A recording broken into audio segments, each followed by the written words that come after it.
Bonjour à tous, Christian Laurence ici dans la Web TV Off-Cours 2017. Cette semaine, j'ai la chance de m'entretenir avec les réalisateurs et réalisatrices dont les films sont en compétition cette semaine à Off-Cours. Donc, je suis avec ce matin Lou-Pascal Tremblay, réalisateur du film Exode. Très beau film, d'une esthétique vraiment magnétique. On est vraiment happé par ton film, bravo. Ça a été tourné à l'extérieur du Québec, en road trip. Ça a vraiment été une expérience totale, j'imagine. Oui, ça a été tourné à Odacher, donc aux États-Unis. Le contexte, ben oui, c'était de partir vraiment équipe très serrée. Donc moi, mon directeur photo, un assistant de production puis ma comédienne, à la recherche de paysages, à la recherche de composition pour remplir mon cadre. Puis Odacher, ça me semblait comme la route pour se rendre là adéquate. Et comme de fait, j'ai trouvé tout ce que j'avais besoin pour tourner mon film. Est-ce que c'était un coin que tu connaissais déjà? Pas du tout. Okay. J'ai vraiment regardé les maps, puis je me suis dit, avec le temps qu'on a, où est-ce qu'on peut aller, qui est sur le bord de l'eau. Je voulais de l'eau, évidemment. Je voulais des forêts, je voulais des routes vides. Je me suis dit, la route pour aller là-bas fait du sens. On va l'essayer, mais c'est un coup qu'on lance en l'air comme ça quand même. Tu te lançais vraiment dans le vide. Ouais, puis c'est avec des copains. Sophie Nélis, c'est une amie que j'ai appris à connaître sur un long métrage. Sinon, Maxime, bon, ça a été vraiment très, très plaisant faire ce projet-là. Wow. Les lieux, encore une fois, les lieux sont tellement importants dans ton film. Quand tu arrives dans un lieu, toi comme cinéaste, là, ton œil, sur quoi il se pose? Qu'est-ce que tu essaies de trouver dans un lieu? Ben tout, au fait, parce que je l'ai dit un peu dans une autre entrevue précédemment, mais quand tu as le nez collé sur quelque chose que tu vois quotidiennement, puis c'est un peu malheureux dans la vie, je considère, mais on s'habitue, on prend les trucs pour acquis. Je marche dans ma propre ville, puis j'oublie que certaines choses sont belles. Si je voyais le même cadre de porte ici, ben probablement que je m'arrêterais pour faire un plan, tandis que quand je suis à Montréal, ben il passe un peu en dessous. Donc quand j'arrive dans un nouveau lieu, je suis complètement absorbé, j'analyse, je regarde, je vois comment je peux découper dans cet environnement-là. Fait que pour moi, c'est vraiment de recommencer à zéro, de faire table rase, puis wow, OK, qu'est-ce qu'on fait ici, là? Puis je suis charmé par ces paysages-là, donc ça m'inspire, ouais. Est-ce que tu crois que ce serait possible d'avoir le même sentiment pour des lieux que tu connais beaucoup, pour retrouver cette espèce d'émerveillement-là? Oui, tout à fait. Je pense que oui. Encore une fois, tout a rapport avec le contexte du film. Ce film-là, c'était contextuel. Ça me prenait des environnements comme ça. Mais une œuvre qui se passe à Montréal, ben oui, forcément, je suis capable quand même d'essayer d'avoir un recul pour trouver les places adéquates. Ouais.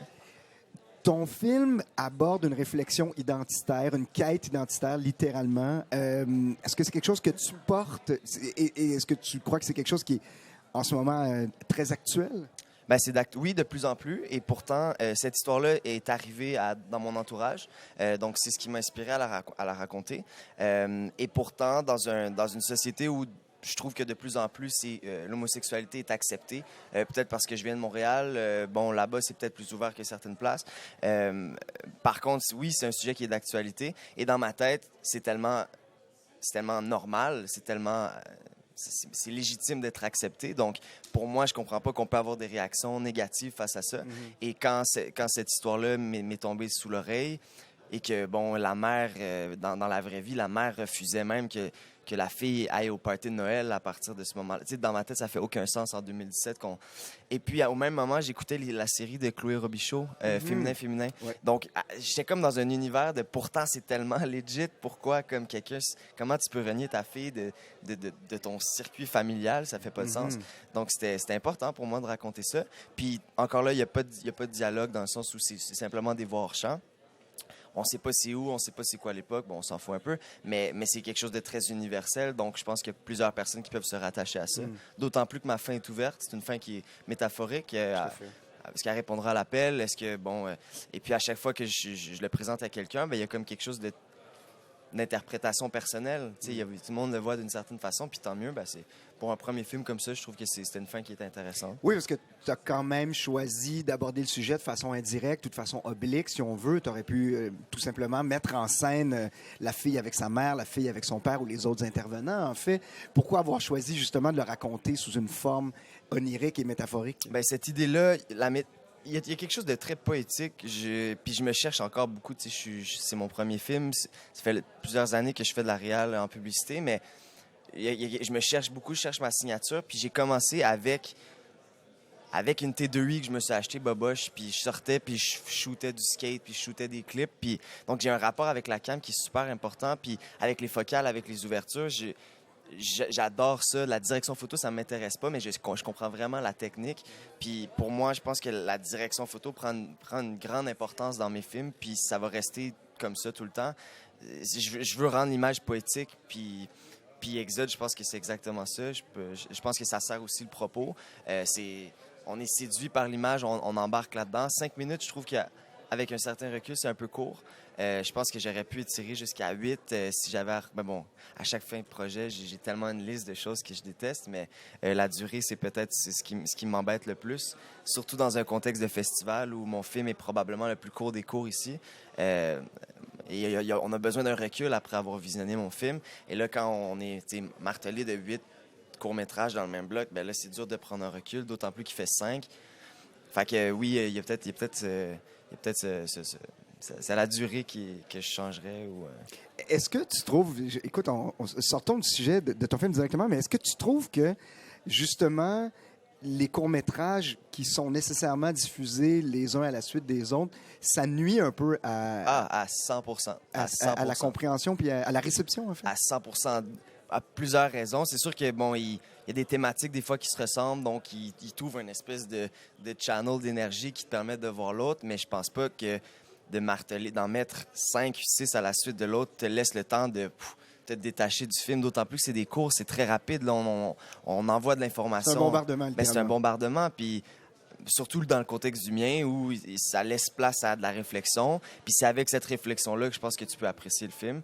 Ben non, je pense que ça fait pas de sens de recommencer un film tout de suite après 2 secondes de frame noir après mon générique. Là, tu peux pas l'apprécier de cette façon-là, je crois.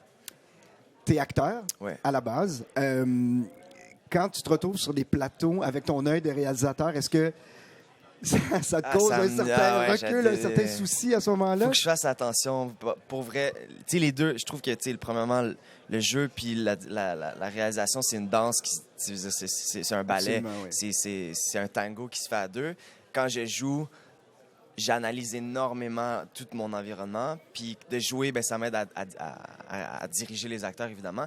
Mais à l'inverse, quand je suis sur un plateau comme comédien, puis que je regarde la shot, puis que j'aurais pas fait ça comme ça, ou que ça me déplaît, ou que on dirait que je m'éteins un peu, puis je suis comme...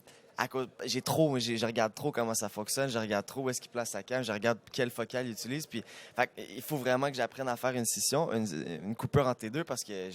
c'est pas comme ça. C'est pas moi qui tire les c'est plus difficile de s'abandonner à ce moment-là. Oui, tout à fait. Par contre, d'avoir les deux chapeaux, ça me feed énormément parce que ben quand je suis de l'autre bord de la caméra, j'absorbe absolument tout. Même chose à l'inverse.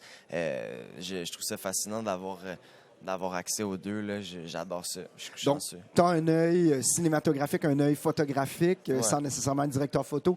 Tu es acteur, tu es scénariste aussi. Est-ce que tu penses qu'un réalisateur doit justement bien connaître les métiers connexes que ses collaborateurs... J'avais une discussion hier, puis c'était plus un débat, mais oui, moi je trouve que c'est important. T'es tellement le mât du bateau en réal, t'es tellement celui à qui tout le monde réfère. Puis j'avais des discussions avec d'autres réals justement d'ici, puis ils me disaient non, moi je laisse vraiment carte blanche à tous les départements, puis sans avoir un contrôle comme maladif. C'est moi qui va te dire, je veux dire, suis mon idée, on fait un projet ensemble. Oui, tu vas avoir ta liberté créative, mais je te laisse pas carte blanche dès le départ. Tu sais, pour moi, c'est... Fait que même affaire de connaître le jeu, de connaître la direction photo. C'est une façon de garder un contrôle, puis surtout d'expliquer qu'est-ce que je veux. Je vais être beaucoup plus concis et capable de t'expliquer en sachant la technique ou en sachant le jeu que si je le maîtrisais pas. Tu sais. Fait que, oui, je trouve que c'est vraiment pertinent et important d'avoir ces...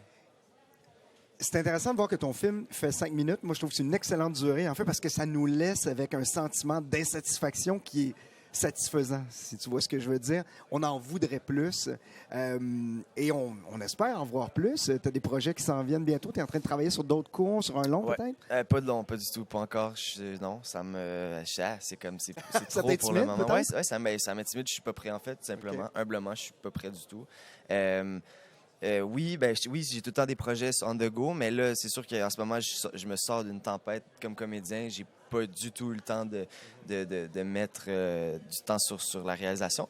Mais oui, dès mon retour, là, je suis au FCVQ. Je suis jury là-bas au Festival du cinéma de la Ville de Québec. Donc, ça va prendre encore un petit moment à mon retour. Mais après ça, oui, j'ai des clips, j'ai de la publicité qui est déjà placée, qui attend. Fait que, puis, je suis en écriture sur un deuxième cours aussi. Est-ce que tu vois le court-métrage comme un long-métrage miniature ou une forme d'art en soi? Exactement. Ben, les deux, en fait, je pense que c'est vraiment, Okay. c'est vraiment un mix des deux. C'est une forme d'art dans le sens où c'est une toile isolée, mais c'est de l'art. Par contre, c'est pour moi une pratique vers un éventuel long, j'ai l'impression. Autant que la pub, c'est la même chose. La pub, je la vois comme ou du clip, je la vois comme une pratique. C'est des mini-histoires que tu racontes de façon concise.